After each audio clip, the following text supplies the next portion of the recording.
अस्सलाम वालेकुम नाज़रीन, आज का सच के साथ मैं हूं नदीम हुसैन। आज DG ISPR major general Ahmed Sharif ने 9 मई के वाक़यात के हवाले से प्रेस कॉन्फ्रेंस की। उनकी प्रेस कॉन्फ्रेंस के दौरान उनमें गुस्सा भी था, उसमें जज्बात भी थे और उसमें ये अज़्म भी था कि 9 मई के वाक़यात में जो भी मुलव्विस है, जो भी सहूलतकार है और जो भी उसके पसे पर्दा शामिल है, किसी को नहीं छोड़ा जाएगा। उन्होंने ये बात कही कि फ़ौज का एक अपना एहतसाबी अमल है और उस एहतसाबी अमल के तहत सज़ाएँ जो हैं वो दी जा चुकी हैं। लेफ्टिनेंट जनरल के ओहदे तक को बर्खास्त किया जा सकता है नौकरी से। 3 मेजर जनरल्स, 15 ब्रिगेडियर्स जो हैं उनके ख़िलाफ़ कार्रवाई जो है वो मुकम्मल की जा चुकी है। उन्होंने कहा कि एक रिटायर्ड जनरल का नवासी, एक रिटायर्ड जनरल का दामाद, एक का बेगम जो है वो भी इस सूरत हाल को जो है वो सामना कर रहे हैं। उन्होंने इस सूरत हाल का ज़िम्मेदार जो है मज़मूम मकासद को जो है वो करार दिया। उनका कहना था कि एक इज़्तिराब फैलाया गया, एक तरीक़ा कार अपनाया गया और इसके तहत जो है जज्बात को हवा दी गई और उसके नतीजे में एक ऐसी सूरत हाल दरपेश हुई कि शुहदा की यादगारें जो हैं उनकी तौहीन की गई। उन्होंने कहा कि शुहदा की मुल्क भर में फैली हुई कब्रें जो हैं वो वतन से मोहब्बत की निशानियां हैं। उन्होंने ये भी कहा कि वो काम जो दुश्मन न कर सका, DHA, फ़ौजी फाउंडेशन, दफाई बजट, इनको लेकर बयानिए बनाए गए और एक ऐसी फ़िज़ा जो है वो कायम करने की कोशिश की गई झूठे इनकलाब के नाम पर, जहां अवाम और फ़ौज के दरमियान जो है वो खलीज पैदा की जा सके। उन्होंने कहा कि ये सूरत हाल जो है ये नाकाबिले बर्दाश्त है। कोर कमांडर कॉन्फ्रेंस हो, फॉर्मेशन कमांडर्स कॉन्फ्रेंस हो या दीगर, फ़ौज की क़यादत जो है वो बिल्कुल यकजहती के साथ एक साथ है और वो इस बात का तहैया किए हुए है कि पाकिस्तान के ख़िलाफ़ अंदरूनी या बैरूनी किसी भी साजिश को जो है वो कामयाब नहीं होने दिया जाएगा। ये जो सारा सिलसिला है, इसमें उनका ये कहना था कि जो मंतकी अंजाम तक पहुँचने के लिए अगर कोई रुकावट डालने की कोशिश की गई तो उनके साथ भी सख्ती के साथ जो है वो निपटा जाएगा। उन्होंने कहा कि दहशतगर्दी के ख़िलाफ़ ऑपरेशन जारी है और हमारे जवान और अफसरान जो हैं वो रोज़ाना की बुनियादों पर कुर्बानियाँ दे रहे हैं और हम रोज़ाना की बुनियाद पर जो है अपने शुहदा के जनाजे उठा रहे हैं। उन्होंने कहा कि शुहदा की हुर्मत जो है, उसका तक़द्दुस जो है, उस पर कोई समझौता नहीं किया जाएगा और ये इजाज़त नहीं दी जाएगी कि किसी सियासी एजेंडे की भेंट जो है वो चढ़ा दिया जाए। इसके साथ साथ सियासी सूरत हाल भी है। बुनियादी तौर पर ये वो मंजरनामा है जिस पर करेंगे बात मेरे आज के मेहमान कमर ज़मान कायरा, मुशीर वज़ीर आज़म बराए अमूर कश्मीर और गिलगित बल्तिस्तान। कायरा साहब, यहाँ से शुरू करते हैं कि आज जो DG ISPR की प्रेस कॉन्फ्रेंस थी उसके अंदर बड़े ठोस अज़्म का इज़हार किया गया है और बड़े सख्त लहजे में किया गया है और ये बात कही गई है कि 9 मई के वाक़यात में जो भी मुलव्विस है, जो भी सहूलतकार है, उसको नहीं छोड़ा जाएगा। आप कैसे देख रहे हैं इसको? आपका क्या ख्याल है, छोड़ देना चाहिए? नहीं, मैं तो जानना चाह रहा हूं कि वो एक सवाल था उनकी इस प्रेस कॉन्फ्रेंस में। तो उन्होंने कहा कि शुहदा के वारिस ये सवाल कर रहे हैं कि अब तक कार्रवाई क्यों नहीं हो रही। मैंने अर्ज किया कि एक तो उन्होंने तो अपना एक नैरेटिव दिया, हम उनके साथ हैं। अब देख, दूसरा नैरेटिव ये हो सकता है कि ऐसा नहीं होना चाहिए। तो ये या तो उससे मुतसादम कोई बात हमने की हो, आपके ख्याल में हो, तो फिर तो मैं बात करूं, वरना तो जनरली बात यही है कि जिसने जो जितना गुनाह किया है, हाँ, ये नहीं है किसी के छोटे गुनाह को बड़ा गुनाह नहीं बनाना चाहिए, और जो जुर्म जिस जुमरे में आता है, जिस कानून के जद में आता है, उसी में उसका ट्रायल होना चाहिए और इंसाफ होता हुआ नजर आना चाहिए। ये बड़ी वाज़ेह सी बात है। अच्छा, इसमें अब इसके साथ एक और सवाल भी मुंसलिक है। ज़ाहिर है आज उनकी ये प्रेस कॉन्फ्रेंस आई है, वो ये बात बता रहे हैं कि लेफ्टिनेंट जनरल से लेके मेजर जनरल से लेके ब्रिगेडियर्स तक और फिर रिटायर्ड जनरल्स की जो फैमिलीज़ हैं वो भी इस एहतसाबी अमल से जो है वो गुज़र रहे हैं। दूसरी जानिब सुप्रीम कोर्ट के अंदर एक सिलसिला जो है वो जारी है और उसके अंदर चीफ जस्टिस साहब आज सवाल कर रहे थे कि जिनके पास स्टिक है वो किस बुनियाद पर स्टिक जो है वो इस्तेमाल कर रहे हैं, आप क्यों अदलिया की तज़हीक जो है वो कर रहे हैं? देखिए, ये तो चीफ जस्टिस साहब बेहतर जानते हैं। उन्हें हमारे यहाँ ना एक बड़ा अजीब मसला हो गया है सभी तरफ। हमारी सियासतदानों की तरफ भी ऐसा ही होता है कि हम भी लायानी वैसे छेड़ लेते हैं। आप मीडिया वाले भी ऐसे ही करते हैं। हेर से के ऊपर सोशल मीडिया में किसी ने शुरली चलाई, आपने मेन स्ट्रीम में डिबेट शुरू कर दी। अदालतों में भी यही होता है कि बहस किसी और इशू पे हो रही है, तबसरे कुछ और हो रहे हैं। जो बाहर आपके टिकर निकल रहे होते हैं वो कुछ और हैं, फैसले कुछ और आ रहे होते हैं। सो हम सबको ये ख्याल करना चाहिए कि जहाँ तक, और ख़ास तौर पे अदालतों को, कि जब उनके यहाँ कोई मुकदमा चल रहा है तो उस मुकदमे के अंदर होने वाली गुफ्तगू यकीनन बहुत मोहतात होनी चाहिए, क्योंकि उस गुफ्तगू की बाहर निकल के उस पर तबसरे होने हैं, उसके टिकर्स चलने हैं। ये वो दौर नहीं है कि जब अखबार कोई दूसरे दिन अखबार छपेगी तो उसमें जाके कोई बात आएगी क्या अदालत में ये गुफ्तगू हुई, और उस वक्त भी अदालत की गुफ्तगू सारी लिखी नहीं जाती थी। आज तो सूरत हाल ये है कि अदालत के अंदर इतने साहिल नहीं होते जितने साफ़ी होते हैं, और अदालत भी साफ़ियों की तरफ देख देख के बात कर रही होती है, और अदालत जानती है कि टिकर क्या निकलेंगे, पता होता है। अच्छा, इसमें कायरा साहब, इससे पहले कि आगे बढ़ूं, आज इस प्रेस कॉन्फ्रेंस के दौरान ये बात भी की गई कि शुहदा के वरसा जो हैं वो ये सवाल करते हैं कि जिन्होंने शुहदा की बेतुकीरी की, ज़ाहिर है उनको उनकी हुर्मत जो है, उनका तकद्दुस जो है उसको पामाल किया, उनको इंसाफ के कटहरे में कब लाया जाएगा?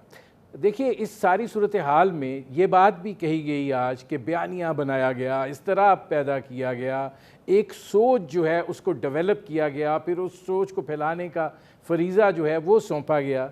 तो मास्टरमाइंड तो फिर एक ही हैं, तो वो मास्टरमाइंड जो है वो उसके ख़िलाफ़ तो अभी तक कोई कार्रवाई नहीं हुई है। देखिए, मैं कोई कानून का तालिब इल्म नहीं हूँ नदीम साहब। मैंने तो अर्ज किया ना कि इसका बड़ा सिंपल काम है, ना आप किसी को मेंशन करें ना मैं किसी को मेंशन करूं।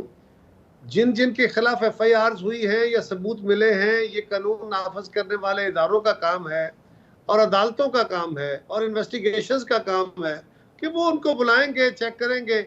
अगर किसी का जुर्म बनता हुआ अदालत में चला जाएगा, अदालत उसका फैसला कर देगी। मेरा ख्याल है हमें किसी को पकड़ा जाने या ना पकड़ा जाने की प्रेडिक्शन या तबसरे या मुतालबे नहीं करने चाहिए। नाज़रीन, कमर ज़मान कायरा से हमारी गुफ्तगू जारी है। वक्त हुआ एक मुख्तसर से कमर्शियल ब्रेक का, मिलते हैं इस वक्त।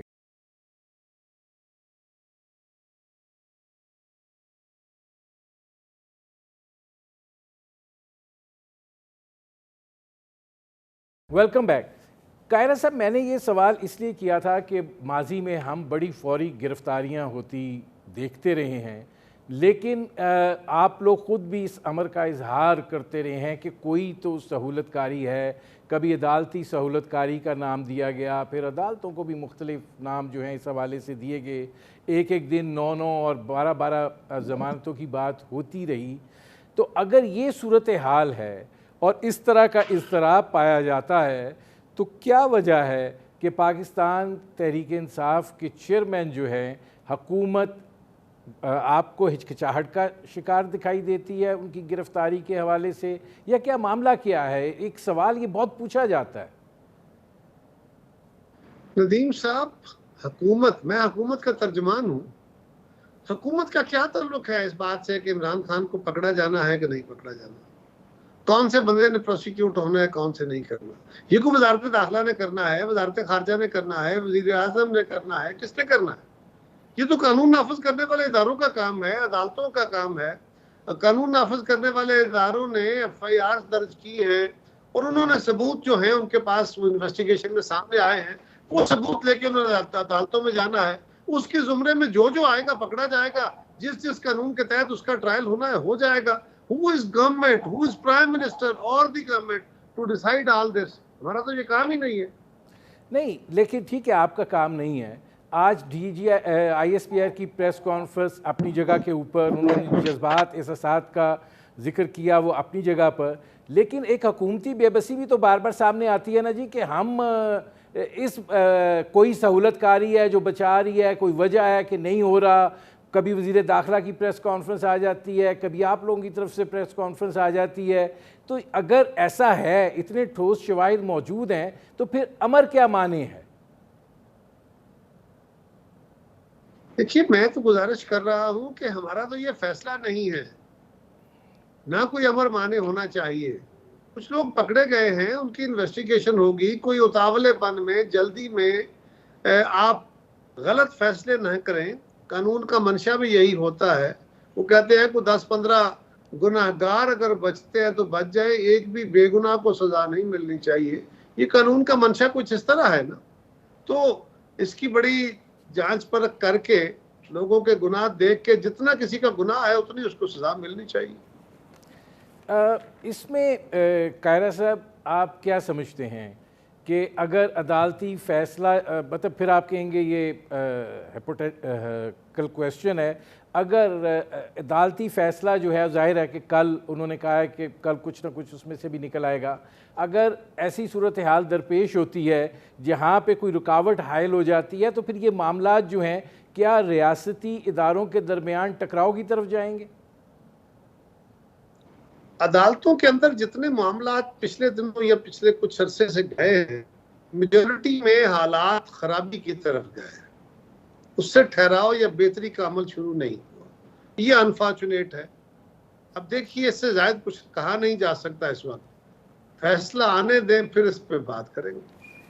तो कायरा साहब, आप को क्या लगता है कि आज ये जो सूरत हाल दरपेश है, इसके अंदर ज़ाहिर है एक तकाज़ा भी है, ये प्रेस कॉन्फ्रेंस जो है ये बुनियादी तौर पे एक तकाज़ा भी है कि हमने अपनी सतह के ऊपर जो है वो कार्रवाई कर दी है। ये वो लोग हैं जिनको हमने सज़ा दे दी है, हम यकसू हैं, हम यकजा हैं। अब जो मंसूबा साज हैं या जो सहूलतकार हैं या जो बाकी लोग हैं, वो तो अब आ जाता है हुकूमती खाते के अंदर। तो अब हुकूमती रद्द अमल, क्या आप ये समझते हैं कि ये हुकूमत से भी एक ज़रा सख्त ज़ुबान में तकाजा है कि जनाब कुछ करें? देखिए, जो फौज का या इदारों का अपना स्ट्रक्चर होता है ना, उसके अंदर स्पीडी जस्टिस का या जो भी उन्होंने फैसले करने होते हैं, उसका एक अपना निज़ाम है। हमारे यहाँ तो ये है कि एलिगेशन लगा, उसके सबूत आए, इन्वेस्टिगेशन हुई और फिर वो अदालत में चला जाएगा। आगे अदालत के रहमो करम पे है। तो ये सिविल का जो सिस्टम है, ये ज़रा लेंथी होता है, ये स्पीडी उस तरह नहीं होता। हाँ, हमारे निज़ाम के अंदर कुछ स्पीडी ट्रायल के निज़ाम मौजूद हैं। मेरे ख्याल में वो प्रोसिक्यूशन उसको देख रही है और वो जल्द उस पर शुरू हो जाएगा। प्रोसेस तो शुरू है। अब कतई नज़र सुप्रीम कोर्ट की बहस से आप क्या समझते हैं कि ये जो मिलिट्री कोर्ट्स हैं, जो इन सारे जुराइम में मुलविस लोग हैं, जो बाकायदा मतलब फ़ौजी तनसीबात पर, उनके मिलिट्री कोर्ट्स में ही मुकदमे चलने चाहिए? मैं दोबारा दोहराता हूँ, बल्कि 100 बार दोहराता हूँ। हमारा बड़ा सिंपल इशू है। नंबर 1 कि बिल्कुल इंसाफ होना चाहिए, कोई ज्यादती नहीं होनी चाहिए। नंबर 2, मुल्क के अंदर मुख्तलिफ जराइम के लिए मुख्तलिफ कवानीन मौजूद हैं। जो जुर्म क्रिमिनल लॉ के तहत आए उसको क्रिमिनल लॉ के तहत ट्रीट किया जाना है। जो जुर्म एंटी टेररिस्ट लॉ के तहत आए उसको टेररिस्ट लॉ के तहत ट्रीट किया जाना है, और जो जुर्म आर्मी एक्ट के तहत आएगा उसको आर्मी एक्ट के तहत ट्रीट किया जाना है। जो जुर्म जिस कानून के जुमरे में आता है उसी में ट्रीट होना है, उससे हट के ट्रीट नहीं होना चाहिए। हाँ, मेरी जाती राय किसी कानून के बारे में कुछ भी हो, इस वक्त मुल्क का वो कानून है। हाँ, मैं अगर किसी कानून के खिलाफ हूँ, उसको अच्छा नहीं समझता हूँ, तो उसको तब्दील करने के लिए मुझे कोशिश करनी चाहिए, मुझे अवामी राय हमवार करनी चाहिए, मुझे पार्लियामेंट के अंदर अपनी जमातों के साथ बात करनी चाहिए और पार्लियामेंट से उसके खिलाफ कानून साजी करानी चाहिए। जब तक वो कानून है उस वक्त तक तो उसी के तहत अमल होना है। ये हमारी बड़ी सिंपल पोजीशन है। अच्छा कायरा साहब, अब ज़रा थोड़ी सियासी मामलात की तरफ आ जाते हैं। इस वक्त दुबई, अबू धाबी, पाकिस्तान की सियासत के हवाले से बड़ी अहमियत इख्तियार कर गए हैं। नवाज़ शरीफ साहब पहुँच गए, जरदारी साहब, बिलावल भुट्टो जरदारी साहब भी पहुँच गए, ओन चौधरी साहब भी, मुलाकातें हो रही हैं। क्या इलेक्शन की तारीख़ है, निगरान सेटअप है, मुस्लिम लीग नवाज़ और पाकिस्तान पीपल्स पार्टी के माबैन सीटों का इशू है, क्या सिलसिला आपको दिखाई दे रहा है? क्या ख़बरें वहाँ से आने की तवक्को है? नदीम साहब, मुझे तो अभी पूरी तरह खबर नहीं है, मैं तस्दीक नहीं कर सकता कि कोई मीटिंग हुई है या नहीं, या होनी है या नहीं। मैंने भी सुना है, और अगर ऐसा कुछ है, अगर कोई मीटिंग्स हुई है तो नेचुरली सियासतदान इकट्ठे होंगे तो सियासत की बातें करेंगे, कोई मौसमों के हाल तो नहीं बताएंगे ना एक दूसरे को। सियासत की बातें क्या हो सकती है? इस वक्त पाकिस्तान की कंटेम्प्रेरी सूरत हाल क्या है? इस वक्त पाकिस्तान की इकोनॉमी को जो दरपेश चैलेंजेस हैं, मुल्क के अंदर आने वाले इंतखाबात हैं, क्या सूरत हाल आगे चलेगी, किस तरह इलेक्शन में जाना चाहिए, केयर टेकर गवर्नमेंट क्या हो सकती है, इसके ऊपर बातें होंगी और क्या होनी है। अच्छा, ये फरमाइएगा कि बिलावल भुट्टो साहब ने फ्लोर ऑफ द हाउस पे शहबाज शरीफ साहब की जो तारीफ़ की, शहबाज शरीफ साहब भी दुबई जा रहे हैं, वो उसकी नज़ीर माजी में नहीं मिलती इस तर्ज की तारीफ़ की। तो क्या आने वाले इलेक्शन के अंदर पाकिस्तान मुस्लिम लीग नवाज़ और पाकिस्तान पीपल्स पार्टी के माबैन कोई इश्तराक अमल भी हो सकता है? क्या नज़ीर चाहिए इससे ज़्यादा कि मियाँ शहबाज शरीफ साहब की, बिलावल साहब जो पार्टी के चेयरमैन है, वो उनके वजीर हैं, तो वो उनको बेहतर समझ के उनके साथ वजीर है ना, उनको बेहतर उनकी इज्जत करते हुए उनके वजीर हैं। और क्या तारीफ चाहिए और क्या सनत चाहिए? नहीं, सनत मतलब जाहिर है, चलिए एक इत्तेहादी हुकूमत है, इत्तेहादी हुकूमत का आप भी बड़ा मौसर दफा करते आ रहे हैं, लेकिन जब मामलात करीब पहुंच जाएं तो लगता है कि मुस्तकबिल के अंदर मुस्लिम लीग नवाज से तो ये आ रहा है कि जी अगर हम इलेक्शन जीते तब भी इसी तर्ज की हुकूमत बनेगी। ये कोई ज़रूरी नहीं है जी। हम आज इसलिए इकट्ठे नहीं हुए थे कि आइंदा भी हमने इकट्ठे रहना है। हम अलग अलग जमातें हैं, ये मुमकिन है कि आइंदा भी इकट्ठे रहें और ये मुमकिन है कि आइंदा इकट्ठे ना रहें। मुल्क के मसाइल इतने कम्प्लेक्स हैं कि अगर किसी एक जमात की हुकूमत भी बन जाए तो फिर भी एक जिम्मेदार जमहूरी रवैया इख्तियार करना चाहिए। अपोजिशन में बैठे या हुकूमत में, हुकूमत के इत्तेहादी बने या ना बने, लेकिन आपको एक जिम्मेदार रवैया, एक जो टॉलरेंस वाला रवैया है, खुद इत्तसाबी वाला रवैया है, वो इख्तियार करना चाहिए। अभी इसकी कोई ज़रूरत नहीं है इस पर बहस की जाए। वक्त आएगा तो पता चल जाएगा। अगर किसी जमात को अक्सरियत मिलती है, वो हुकूमत बना सकती है। वो किसी और जमात को साथ मिलाती है तो भी बिस्मिल्लाह, नहीं मिलाती है तो भी बिस्मिल्लाह, मिल के गवर्नमेंट बनती है तो भी ठीक है, नहीं बनती है तो भी ठीक है। लेकिन हमें जो एक फजूल लड़ाइयाँ हैं उससे निकल के जो इस्टेब्लिश्ड डेमोक्रेसी के रवैये हैं, उन रवैयों को अपनाने की ज़रूरत है। इख्तलाफ राय को इख्तलाफ राय रखें, दुश्मनी ना समझ लें और अपने मुखालिफ को कन्विंस करने की या उसकी राय को पब्लिक के अंदर डिफीट करने की कोशिश करनी चाहिए। उसको ज़मीन से हटा देने की कोशिश नहीं करनी चाहिए। नाज़रीन, कमर ज़मान कायरा से हमारी गुफ्तगू जारी है। वक्त हुआ एक मुख्तसर से कमर्शियल ब्रेक का। मिलते हैं इस वक्फे के बाद।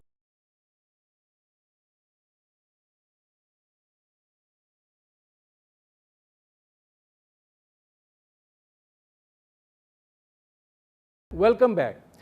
कायरा साहब, अब मसला ये है कि इस वक्त इस्तेहकाम पाकिस्तान पार्टी भी है, ज़ाहिर है वो भी दुबई पहुंच रहे हैं। अब ये सारा सियासी मंजरनामा जो है, इसके अंदर आप मुस्तकबिल के हवाले से जब बात करते हैं तो आपको क्या लगता है कि इलेक्शन तो ज़ाहिर है अब अपने वक्त पर होंगे जो नज़र आ रहा है, लेकिन इसके अंदर पाकिस्तान मुस्लिम लीग नवाज़ और पाकिस्तान पीपल्स पार्टी ने एक जो भी ये अरसा गुजारा है, इसके अंदर एक अंडरस्टैंडिंग रही है, तो क्या पीपल्स पार्टी ये तवक्को रखेगी कि पंजाब के अंदर नून के साथ कोई सीट में एडजस्टमेंट हो जाए और मामला जो हैं कोई बेहतरी की तरफ जाएं? मगर साहब, इलेक्शन हम तो बड़े वाज़ेह तौर पे कह रहे थे इलेक्शन अपने वक्त पे हो जाएंगे। ये आप दोस्तों का ही ख्याल था या कोई मसाला मसूला आप भेज लेते थे कि नहीं इलेक्शन नहीं सही होने? हम तो पहले दिन से कह रहे थे कि इलेक्शन अपने वक्त पे होना है और अब उसमें कोई भाम नहीं रहा। अल्लाह करे ऐसे ही होगा इंशाअल्लाह ताला। बिल्कुल वक्त पे इलेक्शन होंगे और हमें हालात के तहत पॉलिटिक्स करनी है। हमें तवक्को रखने की बात नहीं है, ये मेरा फोरम नहीं है, मेरा इख्तियार नहीं है, मेरी जमात की क़यादत का इख्तियार है कि वो किसी जमात से इत्तेहाद की बात करे न करे। जब वो ये मामला छेड़ेंगे उससे पहले वो जमात के अंदर मुशावरत करेंगे, वहाँ अपनी राय दूंगा, मीडिया में अपनी राय नहीं दे सकता। इसमें ये फरमाइएगा कि कौमी असम्बली से नाअहली को 5 साल करने का जो बिल है वो भी मंजूर हो गया। आपको लग रहा है कि नवाज़ शरीफ साहब की अब वापसी और एक्टिव सियासत जो है उसका आगाज़ हो जाएगा इन इंतखाबात से पहले? देखिए, आप भी कह रहे थे, मीडिया वाले, हम भी कह रहे थे, सियासतदान, सिविल सोसाइटी भी कह रही थी कि मियां नवाज शरीफ के साथ जाती, जहांगीर तरीन के साथ जाती हुई है। ये उम्र भर की जो मौतली है, यानी आप कत्ल कर दें तो आप सारी जिंदगी के लिए डिफॉल्ट ने आप डिसेबल नहीं है या आप डिस्क्वालिफाइड नहीं है, लेकिन आपको किसी एक छोटे से जुर्म में ताहयात नाअहल करार दिया जा सकता है। ताहयात तो कोई सजा नहीं होती, लेकिन उसकी अगर उसको दुरुस्त करने का कोई मौका मिल गया तो बिल्कुल उसके साथ इंसाफ होना चाहिए। उसके ज़ुमरे में जो जो आता है उसको इंसाफ मिलना चाहिए, इसमें क्या हर्ज है। और मियां नवाज शरीफ के समेत तमाम सियासतदानों को सियासत में हिस्सा लेने का हक है। जिसको अवाम चुने वही दुल्हन, वही जो पियामान भाई, अवाम जिसको चुनेगी वो वज़ीर आज़म बन जाए। अच्छा कायरा साहब, इससे पहले मैं अगला सियासी सवाल करूँ, एक चीज़ जो है वो ये है कि बजट जो है वो भी ज़ाहिर मंजूर हो गया है और IMF की शराइत जिस कीमत पर मानी गई हैं और जो इस बजट के अंदर शामिल की गई हैं, ज़ाहिर है उसका बोझ जो है वो PDM ने और आपने मुश्तरका तौर पर उठाना है। आप समझते हैं कि आइंदा आने वाले इलेक्शन में जिस भारी कीमत पर IMF को आप लाना चाह रहे हैं वो कीमत आप अदा कर पाएंगे? मलिक साहब, जो जिस बात का आपको खदशा है या आप तहफ़्फ़ुज़ का इजहार कर रहे हैं, बाकी लोग कर रहे हैं, हम भी इसी मैदान कारज़ार सियासत के रानवर्द है ना। हमें इसका ज़्यादा अंदाज़ा है आपसे कि लोगों का रवैया क्या होगा, हमें कम नहीं है। लेकिन ये जो अवाम पे बोझ लगा है, डाला गया है, और पहले ही मुश्किल हालात है और मुश्किल हो गए हैं, तो ये कोई चॉइस है या हम अहमक हो गए हैं या हमें गुमान कोई और हो गया है?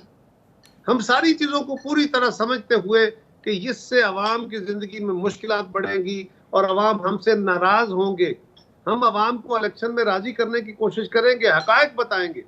ये जो शराब बेच के अवाम को राज़ी करने की कोशिश की जाती है, इसी ने बर्बादी उतारी हुई है ना। लेकिन हमने जो फैसले किए हैं ये किसी भाम में नहीं किए, ये सोच समझ के किए हैं, जानते हुए किए हैं कि इससे अवाम नाराज़ होंगे। लेकिन अगर और कोई रास्ता न हो और मुल्क बर्बादी की तरफ जा रहा हो तो फिर क्या करना चाहिए? फिर अपनी सियासत को कुर्बान कर देना चाहिए और मुल्क की बेहतरी के फैसले करने चाहिए। अवाम के पास अपना मुकदमा लेके जाएंगे। अवाम ने इमरान खान को भी देखा हुआ है, उन्होंने जो वादे किए थे अवाम से वो भी देखे हुए हैं और हमारे हालत को भी देखते हैं। और आप भी जानते हैं ना, आप हमारे खिलाफ बातें अपनी जगह कर रहे हैं, लेकिन साथ ही साथ आप इंटरनेशनल पॉलिटिक्स को भी और वर्ल्ड इकोनॉमी को भी और लिमिटेशंस ऑफ गवर्नमेंट को भी आप डिस्कस कर रहे हैं। IMF के पास जाना कोई चॉइस नहीं होती, कभी किसी गवर्नमेंट की चॉइस नहीं होती, लेकिन क्या करें, अब उसके बगैर गुजारा नहीं है तो क्या रास्ता है। IMF के पास नहीं जाना चाहिए, ये आपका भी ख्याल है, मेरा भी ख्याल है, लेकिन मुझे और आपको चाहिए फिर कि हम साथ ही हुकूमत को ये बताएं कि अगर इधर नहीं जाना तो ये एक बेहतर रास्ता ये अडॉप्ट कर लो। वो हम बताते कोई नहीं है, इधर नहीं जाना चाहिए। तो जो बैठे हुए फैसले कर रहे हैं उनको भी पता है कि क्या करना चाहिए और कौन से फैसले बेहतर है।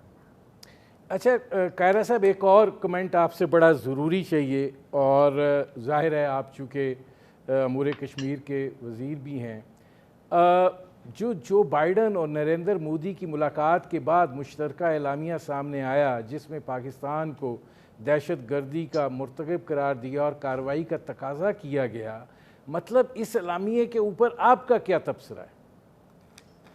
पहली बात तो यह है कि मैं इस एलामिया की मजम्मत करता हूं और मेरे प्रॉपर फोरम्स ने भी इसकी मजम्मत की है। जो जो उन्होंने कहना था कहा है, फॉरेन ऑफिस ने भी किया है, हुकूमत पाकिस्तान के बाकी फोरम्स ने भी किया है और यही मुनासिब तरीका है। दूसरी बात यह है कि नरेंद्र मोदी वहां गया था, अमेरिका ने उसे खुश करना था। दहशतगर्दी तो पाकिस्तान में है, लेकिन पाकिस्तान उसका सबसे बड़ा शिकार है। दहशतगर्दी इंतहा पसंदी का अगला अमल है, और इंतहा पसंदी इस खित्ते के अंदर थोड़ी बहुत थी, उसको मैग्नीफाई करके एक हथियार के तौर पे अमेरिका ने, यूरोप ने और इन सब ने मिलकर अफगानिस्तान में हमें बेस बना के, हमारी रियासत को बेस बना के इस्तेमाल किया, उससे खेले। उसके नतीजे में आज इंतहा पसंदी उनको भी खा रही है, हमें भी खा रही है। पाकिस्तान के अंदर तो दहशतगर्दी की लड़ाई आज भी है। हमारे जवान, हमारी सिपाह, हमारी पुलिस, हमारी रेंजर्स, हमारे अवाम तो आज भी कुर्बान हो रहे हैं। आज भी पाकिस्तान के अंदर दहशतगर्दी हो रही है। हाँ, इस हद तक कि पाकिस्तान के अंदर दहशतगर्द तंजीमें काम कर रही हैं, वो पाकिस्तान की अपनी रियासत को खा रही है, उसके ऊपर अटैक कर रही है। ये तो हमारे साथ ज्यादती हो रही है, और इसमें बजाय इसके कि अमेरिकन या बाकी दुनिया इस बात का इदराक करे कि ये उनके कर्मों का, उनके फैसलों का नतीजा है कि आज हम भुगत रहे हैं, बजाय इसके कि वो हमें मुर्दे इल्ज़ाम ठहराए, उनको इस तरफ देखने की ज़रूरत है। मेरे प्रोग्राम का वक्त ख़त्म हो रहा है। बहुत शुक्रिया कमर ज़मान कायरा साहब। नाज़रीन, ये थे वज़ीर आज़म के मुशीर बराए अमूर कश्मीर गिलगित बल्तिस्तान कमर ज़मान कायरा। आपकी उन्होंने गुफ्तगू सुनी। अब तक के लिए इतना ही, इजाज़त दीजिए। अल्लाह हाफ़िज़।